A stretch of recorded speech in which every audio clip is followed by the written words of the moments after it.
नमस्कार, मैं हूं राजू कुमार झा और आप देख रहे हैं न्यूज़ तक। बिहार चुनाव में एनडीए को 125 और महागठबंधन को 110 सीटें मिली हैं, लेकिन मोदी के हनुमान चिराग की पार्टी लोजपा ने जदयू को ज़बरदस्त नुकसान पहुंचाया।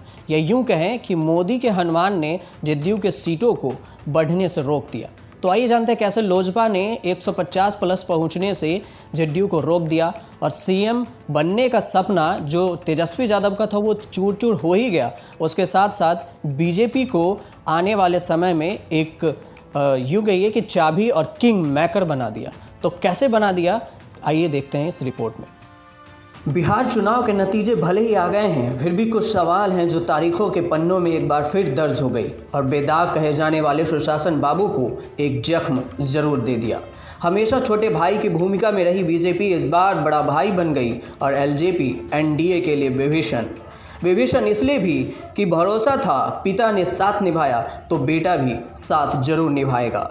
बिहार के इस रामायण में मोदी के हनुमान चिराग ने एनडीए से अलग हो गए और बिहार में अकेला चुनाव लड़े, खुद को मोदी के हनुमान बताया और बीजेपी को बड़ी सभा में बेइज्जती कर डाली। खुल के कहते रहे कि मोदी से बैर नहीं और नीतीश तेरी खैर नहीं। मुझे प्रधानमंत्री जी की तस्वीर का इस्तेमाल करने की ज़रूरत ही नहीं है। मैं उनका हनुमान हूँ, मेरे दिल में उनकी तस्वीर बसती है। किसी दिन होगा तो छाती चीर के भी दिखा दूंगा कि मेरे दिल में मेरे प्रधानमंत्री बसते हैं। बट हाँ, आज अभी 2 दिन आपको हुए नहीं उनको श्रद्धांजलि दी हुई, और आज आप उनकी पार्टी के लिए, उनकी बनाई हुई पार्टी के लिए आप वोट कटवा जैसा शब्द का आप इस्तेमाल कर रहे हैं। पापा जहाँ पे भी होंगे सुनकर खुश तो नहीं होंगे ना इन सारी बातों को। चिराग की पार्टी लोजपा ने जदयू को जबरदस्त नुकसान पहुंचाया, या यूं कहें कि मोदी के हनुमान ने जदयू के सीटों को बढ़ने से रोक दिया। लोजपा की वजह से सबसे ज़्यादा नुकसान किसी को झेलना पड़ा तो वो है जदयू। नीतीश कुमार की पार्टी को चिराग की पार्टी ने 36 सीटों पर नुकसान पहुंचाया। इन 36 सीटों पर जदयू के जितने वोटों से हार हुई उससे ज़्यादा वोट तो लोजपा को मिल गए। लोजपा ने एनडीए को 42 सीटों पर नुकसान पहुंचाया। इसमें 36 सीटें तो जदयू की हैं, 4 सीटें वीआईपी और एक सीटों पर भाजपा और हमको भी नुकसान पहुंचाया है। चुनाव में 54 ऐसी सीटें थीं जहां चिराग पासवान की लोजपा तीसरे स्थान पर थी, लेकिन इनको मिले वोट जीत और मार्जिन से बहुत ज़्यादा थे। अगर लोजपा के सारे वोट दूसरे स्थान वाली पार्टी को मिल जाते तो ज़रूर पासा पलटता और परिणाम कुछ और होते। तो इससे तो साफ है कि भले ही नीतीश को बीजेपी ने बचा लिया, लेकिन नीतीश को कमज़ोर ज़रूर कर दिए हैं। ठीक यही चिराग का मकसद भी था, जो चिराग अपने मकसद में सफल भी रहे।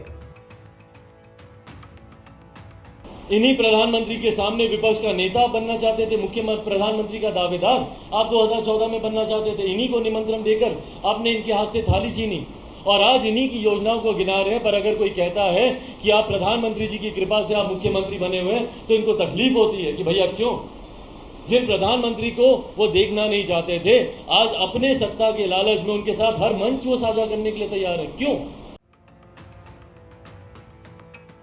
अब सवाल यह भी उठता है कि नीतीश से चिराग नाराज क्यों हैं? क्या बीजेपी जानबूझकर चिराग को बिहार में अकेला उतरने को सहमति जताई थी? भले ही नीतीश एनडीए के साथ थे, लेकिन चिराग पासवान ने भाजपा को पूरा सपोर्ट दिया। जहां चिराग की पार्टी ने कैंची चलाई, ज़्यादातर महागठबंधन के उम्मीदवार ही जीते। लोजपा के वोट काटने से राजद को 24 सीटों पर जीत मिली और कांग्रेस को 6 सीटों पर। नीतीश को भी 20 सीटों पर जीत मिली। इससे 2 बातें साफ हो जाती है कि बीजेपी के साथ फ्रेंडली फाइट और बीजेपी उम्मीदवारों के लिए वोट की अपील करने की वजह से उनके लिए आरजेडी के साथ जाना आसान नहीं होगा। तो जेडीयू के खिलाफ वोट मांगने की वजह से वह एनडीए से भी जुड़ पाएंगे। उनका प्लान था कि यदि बीजेपी अकेले दम पर बहुमत के आसपास आती है और लोजपा समर्थन देकर सरकार बनाएगी। हालांकि उनका यह प्लान भी सफल नहीं होता दिखा और एनडीए ने सरकार तो बना ली, लेकिन एलजेपी को झटका दे गए। ऐसे में एक सवाल यह भी उठ रहा है कि क्या चिराग पासवान 2005 का इतिहास दोहराएंगे? क्या चिराग कभी भी इस तरह पेंच फंसा सकते हैं जिस तरह उनके पिता रामविलास पासवान 15 साल पहले फंसाया था? 2005 में फरवरी में हुए विधानसभा चुनाव में रामविलास पासवान ने अपनी नई पार्टी लोजपा के साथ मैदान में उतरे थे। उन्हें 243 सीटों वाली विधानसभा में 29 सीटें मिली थी। चुनाव में किसी पार्टी को बहुमत नहीं मिला। 75 सीटों के साथ राजद सबसे बड़ी पार्टी बनी थी और नीतीश की अगुवाई में जेडीयू को 55 सीटें मिली थी। बीजेपी को 37 सीटें जीतकर इतिहास हासिल किया था। कांग्रेस को 10 सीटें। रामविलास पासवान किंग मेकर में भूमिका में आए थे और शर्त रखी थी कि मुस्लिम नेता ही सीएम बनेंगे।